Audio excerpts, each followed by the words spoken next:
Nah, di sini ada yang pertama itu tarif tetap ya. Nah, jadi mereka membatasi penggunaan untuk pengguna biasa. Tuh, sama kemarin saya lihat ada tools parafrase AI, kemudian plagiasi dan seterusnya.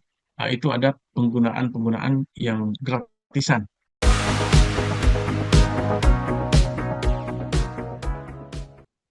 Nah, ini LinkedIn ya, LinkedIn. Kita pelajari satu persatu. Oke. Nah, di sini ada yang pertama itu tarif tetap ya.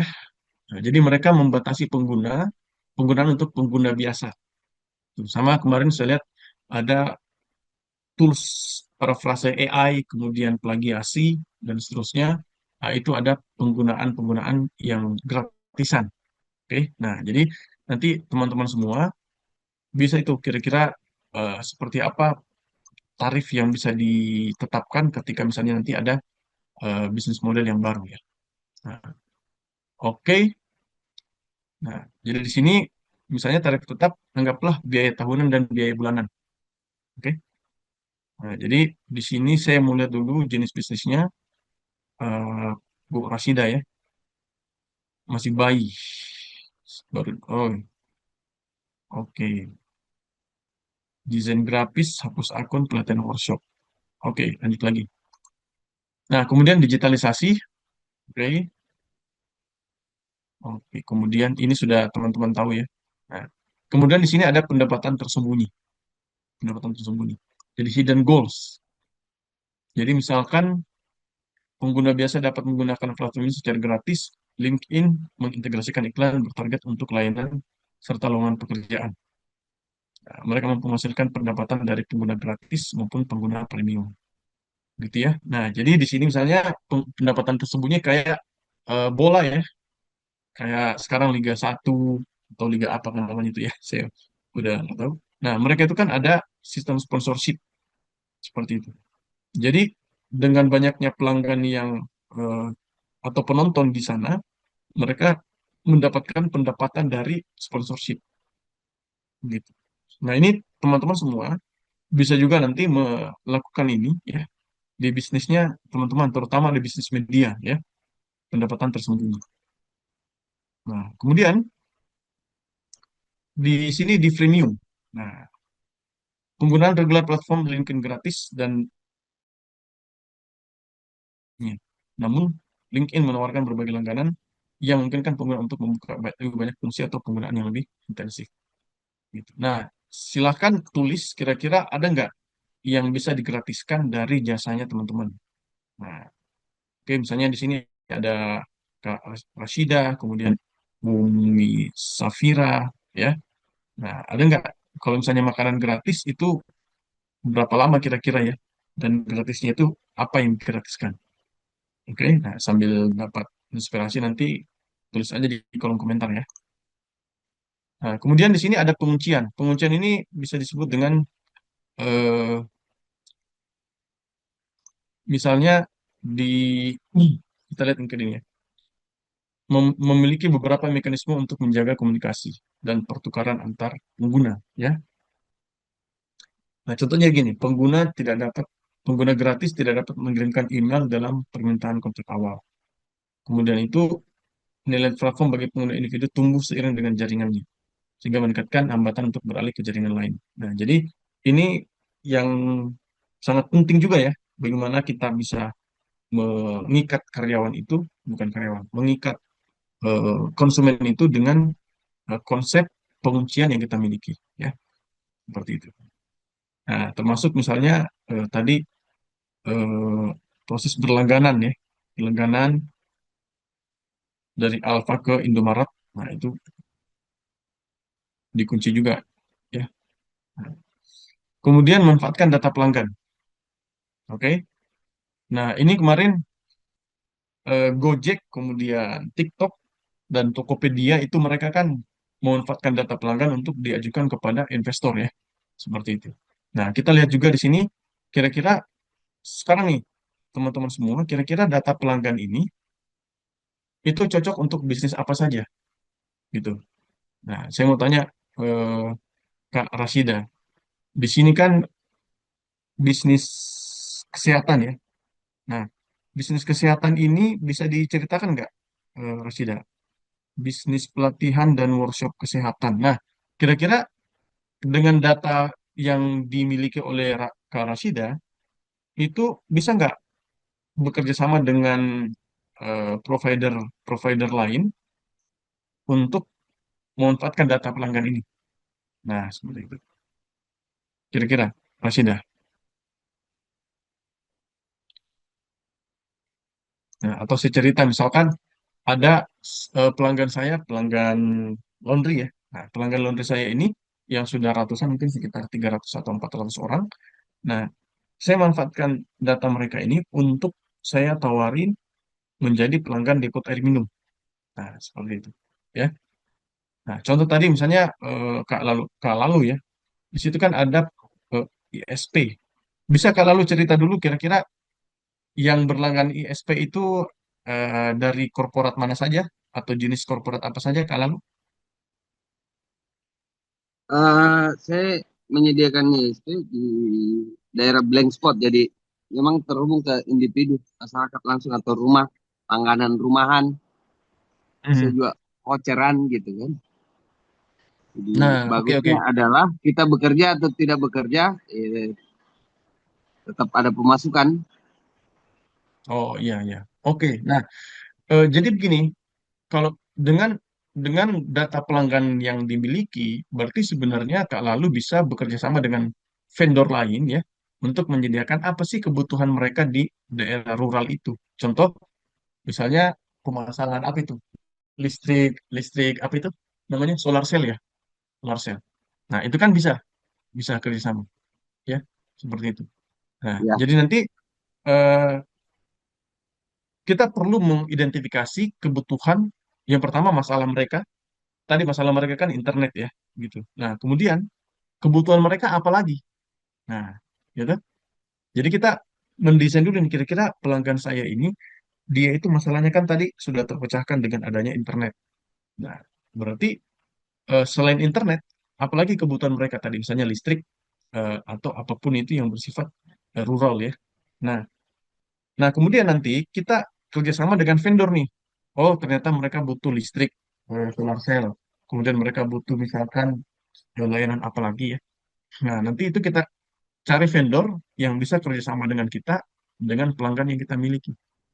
Nah, seperti itu ya. Nah, jadi pengetahuan kita terhadap inventarisasi masalah dan juga kebutuhan mereka ya, ya kan? Nah, itu bisa menjadi pintu awal untuk kerjasama dengan vendor lain gitu ya. Jadi kita tidak perlu menyediakan semua jasa atau produk itu sendiri. Ada kita ada ini vendor supplier apa itu namanya? Supplier solar cell. Nah, mungkin Kak Lalu nanti bisa kerjasama dengan beliau ya. Lia, coba Kak Lalu hubungkan dengan apa itu namanya?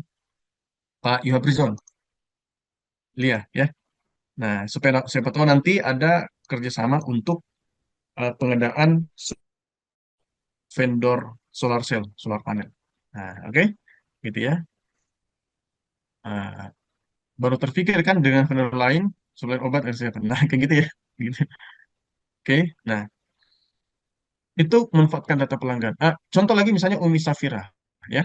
Nah, Umi Safira, kalau data dari pelanggannya kan itu adalah snack box dan kue basah, ya. Nah, kenapa nggak terpikir untuk menjadikan mereka sebagai pasar untuk menjadi mitra, eh, bukan mitra, untuk menjadi pelanggan catering, ya. Kan berkaitan dengan makanan nih, contoh, ya kan berkaitan dengan makanan.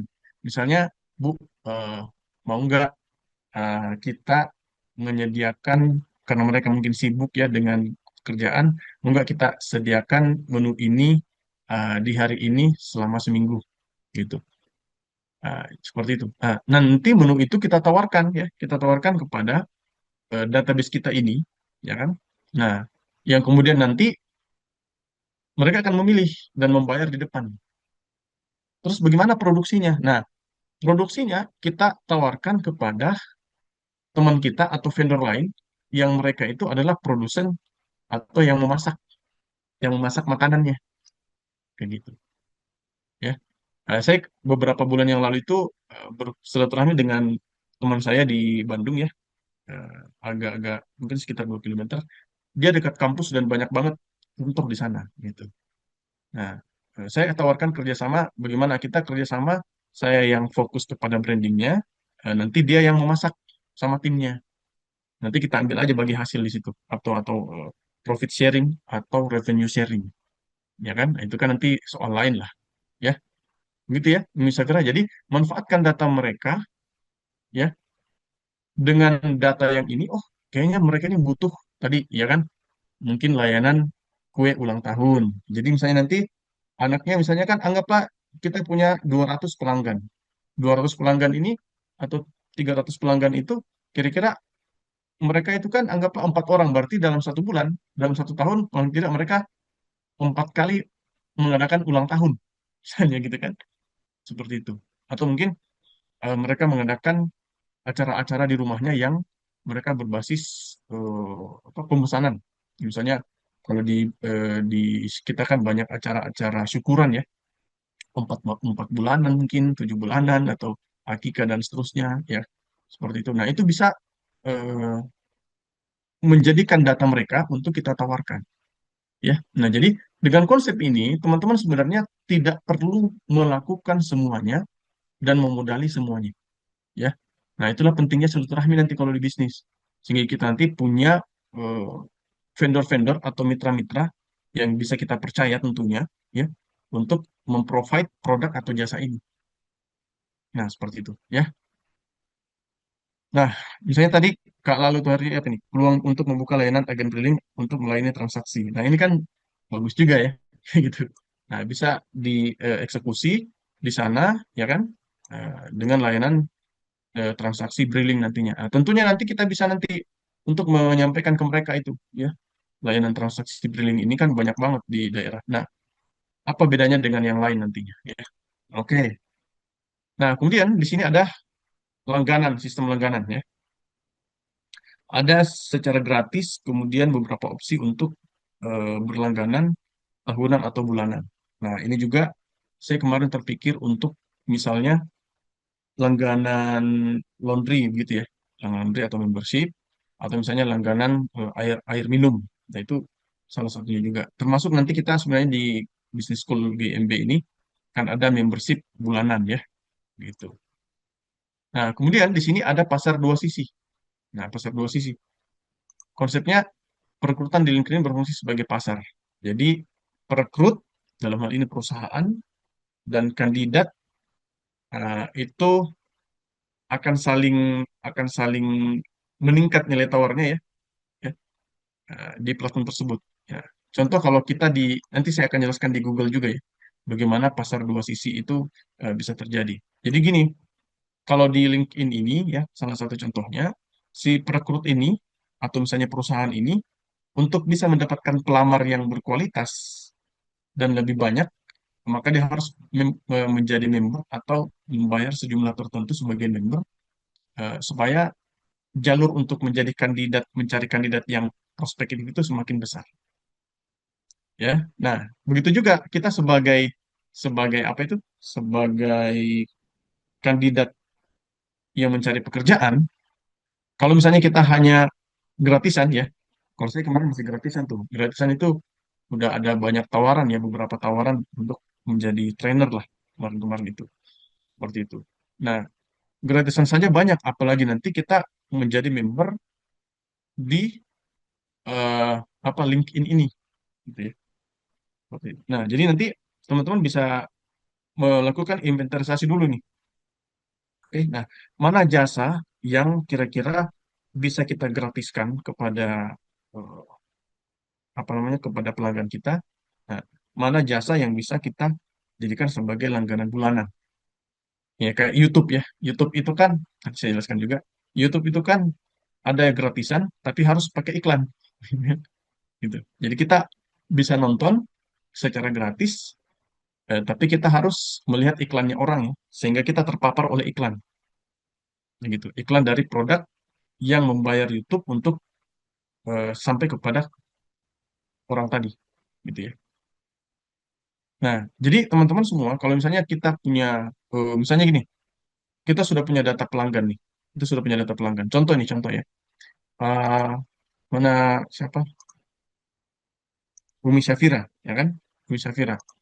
Nah, bisa saja Umi Syafira dengan jumlah pelanggan yang dimiliki itu bisa menawarkan kepada jasa catering tadi, jasa catering. Jasa, misalnya gini, jasa catering, misalnya Bu Rina ya, Bu Rina mau nggak saya promosikan cateringnya ke jaringan pelanggan yang saya miliki? Saya punya pelanggan ada 500 orang, ya kan? Nah, 500 orang ini harganya misalnya anggaplah Rp100 satu orang, ya kan? Satu kali broadcast Rp100 misalnya. Nah, berarti Rp100 dikali 500 orang berarti 50.000. Nah, seperti itu ya. Itu salah satu konsep bagaimana kita memanfaatkan data pelanggan. Saya kembali kembali ke yang tadi. Eh, Seperti itu ya. Jadi kita menjadikan bagaimana data pelanggan kita ini adalah emas bagi vendor lain atau bisnis lain gitu. Nah, data yang dimiliki oleh LinkedIn dengan jumlah sudah ratusan juta pencari lowongan kerja tadi, nah itu menjadi menjadi eh, penting bagi si rekrut atau perusahaan, ya kan? Perusahaan kan pengen mencari kandidat atau tenaga kerja yang sangat berkualitas. Nah, mereka ini ada berkumpul di LinkedIn tadi. Saya bilang LinkedIn aja lah biar enak ya. LinkedIn tadi. Oke, nah dari 500 juta orang ini mungkin saya pengen milih ini deh. Nah, kalau memilih orang yang paling baik itu harus menjadi perusahaan yang membayar membayar ke LinkedIn ya, ya, per bulan atau per tahun gitu. Nah, begitu juga ya.